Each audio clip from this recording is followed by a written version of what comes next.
Hello guys! In this video we'll see how to generate ideal texture for 3D models inspired by a watercolor style. I personally use this technique to create original and always unique images for various graphic elements in my game currently in development, such as rocks, trunks or grassy fields, and more.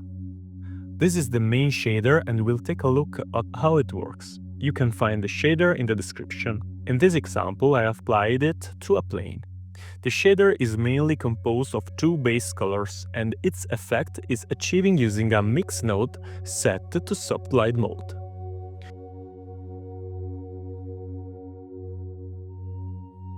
Everything is driven by two Vonoid textures.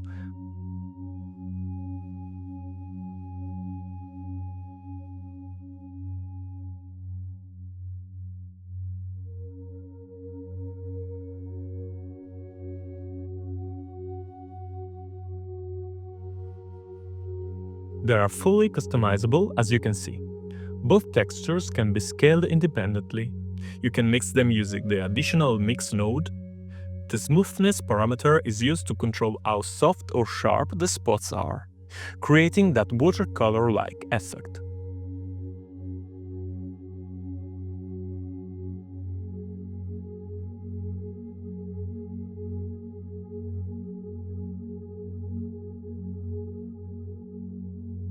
Alongside the two base colors, there are three additional color variations. Through this final mix node, it's possible to blend the base colors with the variants.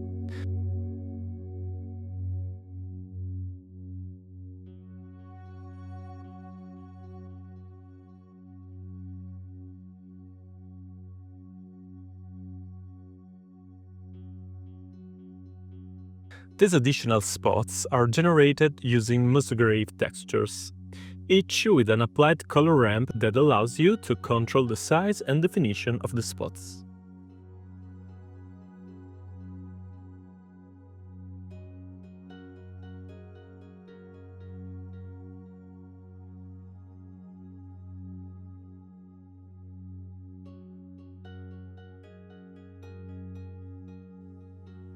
With the following parameters, you can further customize the appearance of the spots. All three color variations are connected to the mapping nodes and their respective texture coordinates.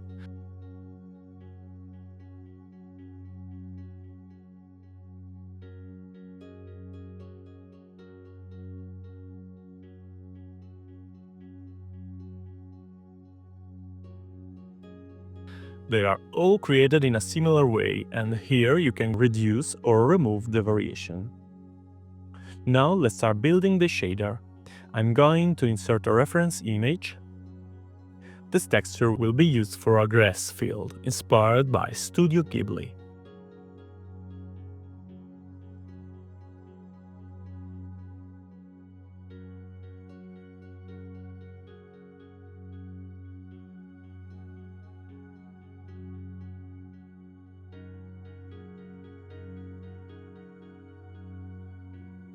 Here I'll enter the codes that define specific colors. In the hex column, let's input these values, which correspond to a well-defined color.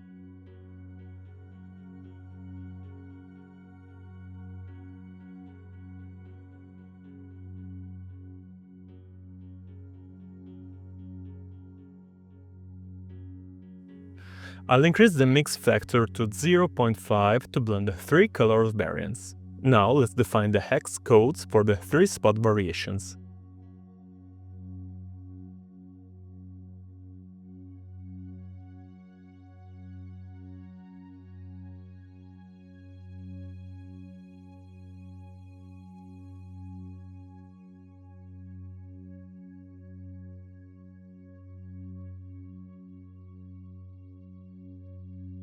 When it comes to the spots, we can move the slider until we get the result we like.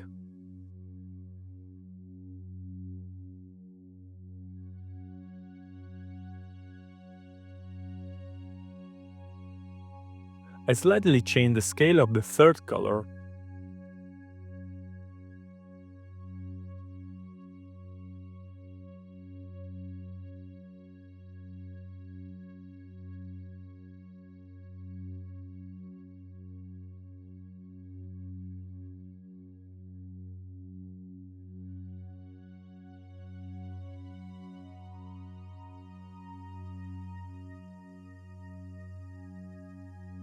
At this point, we should save the image.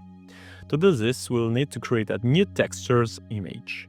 Let's set the resolution to 1496 and rename it.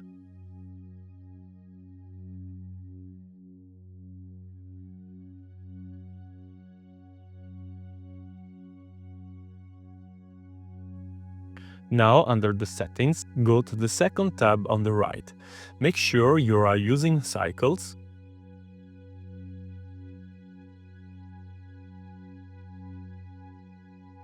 Under Bake, select Diffuse and here choose Color. Leave the other settings as they are. When you bake, you might notice it doesn't work right away. If that happens, just create another image texture with the same parameters and it should work. Important: before baking, make sure both the mesh and the image's texture nodes are selected.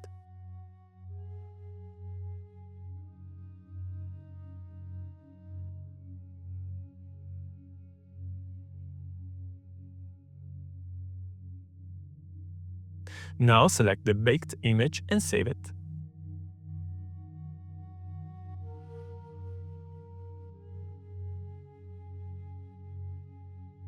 Great, here it is.